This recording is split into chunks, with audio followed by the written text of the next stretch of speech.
প্রচণ্ড গরমে হাঁসফাঁস শহর, আর শহরের পথঘাটে ছড়িয়ে ছিটিয়ে থাকা শরবতের ভ্যান গাড়িগুলো যেন হয়ে উঠেছে ক্ষণিকের স্বস্তির ঠিকানা। ভোরের আলো ফোটার আগেই যখন আকাশ তেতে ওঠে, তখন এক গ্লাস ঠান্ডা লেবুর শরবত কিংবা আখের রসই অনেকের শেষ ভরসা। গুলিস্তান, পল্টন, বাংলা মোটর, কারওয়ান বাজার, রাজধানীর প্রতিটি মোড়েই ছড়িয়ে আছে লেবুর শরবতের ভ্যান।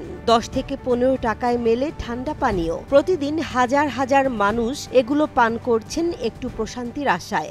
ভুসি আছে, তুকমা আছে, শিলাজুত আছে, পেঁপে আছে, আপেল আছে, আম আছে, আনার আছে, তারপর আছে চিনি, লবণ, বরফ।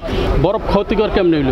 বরফ আমরা কিনে আনি ভাই, বেড়ারা কিনে যদি মাছে বরফ ব্যবহার করে তো এটা তো আমার কিছু করার নাই। কোন যার যে কাজে দরকার লাগে সেই কাজে নিয়ে ব্যবহার করব। কিন্তু এই প্রশান্তি কি আদৌ নিরাপদ? এই ঠান্ডার আড়ালে কি আমরা দেখতে পাচ্ছি ভয়ঙ্কর কোনো বিপদ? শরবতে ব্যবহৃত এই বরফ কোথা থেকে আনা হচ্ছে?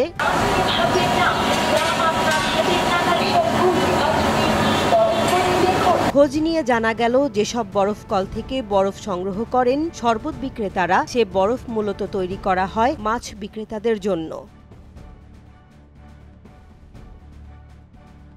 বরফ কিনতে আসা এক ক্রেতাকে প্রশ্ন করলে তিনি জানান, এই বরফ তো মাছের জন্য, আমরা তো বাজারের দোকানে মাছ রাখার জন্য কিনি। মাছে ব্যবহার করা, খাবারও ব্যবহার করা হয়। শরবতের জন্য ভালো বরফ চাইলে আগে থেকে অর্ডার করতে হয় বলে জানান কেউ কেউ। অনেক ক্ষেত্রে এই বরফ বানানো হয় নোংরা পচা পানি দিয়ে। মাছে দিব, সেক্ষেত্রে এখানে খাওয়ানোর বরফ আছে, সেটা নিতে পারে, এটা আলাদা আছে, আপনি চাইলে আলাদা নিতে পারেন।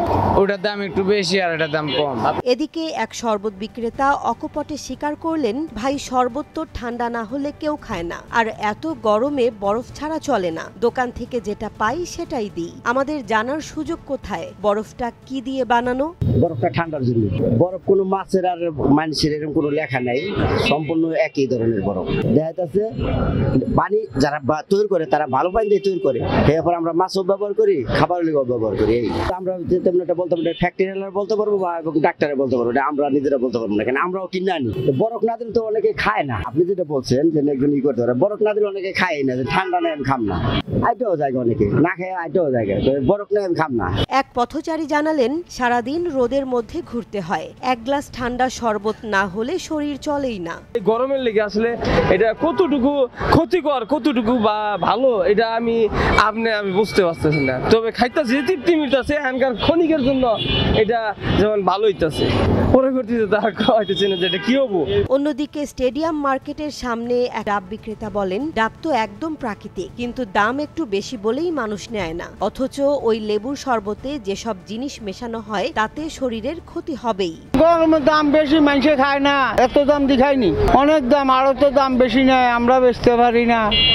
তাপ বাড়লে ডাব খায় না, তাপ বাড়লে শরবত খায়, ব্যবহার করি না। বাঙালি বালা চিনে না, এই জিনিস বালা কোন জিনিস মন্দ কোন জিনিস এটা চিনে না, চিনলে কিন্তু কাজে যশ হইতো না। বালা কোন লোক খারাপ কোন লোক, এই লোকের তো চিনতে পারি না। তারপর সাকারিন দিব কিতাম, এটা যার বাপ হইতে চিনবো, সাকারিন দেয় না, যারা শরবত বেচে তাগর তেন সাক্ষাৎ নাই, গণচিনি যায়, গণচিনি। আর স্বাস্থ্য বিশেষজ্ঞরা বলছেন, এসব বরফে থাকে নানা ধরনের ব্যাকটেরিয়া ও রাসায়নিক দূষণ। রাস্তার শরবতে যেভাবে ঘন চিনি, স্যাকারিন ও অস্বাস্থ্যকর বরফ ব্যবহার হচ্ছে, তাতে দেখা দিতে পারে হিট স্ট্রোক, ডায়রিয়া, টাইফয়েড, এমনকি ফুড পয়জনিং এর মতো গুরুতর সমস্যা। এই দাবদাহে প্রশান্তি জরুরি, কিন্তু তার চেয়েও বেশি জরুরি সচেতনতা। কারণ মাছের জন্য তৈরি বরফ যদি শরবতে মেশে, তবে শরীরের জন্য তা হতে পারে নীরব বিষ।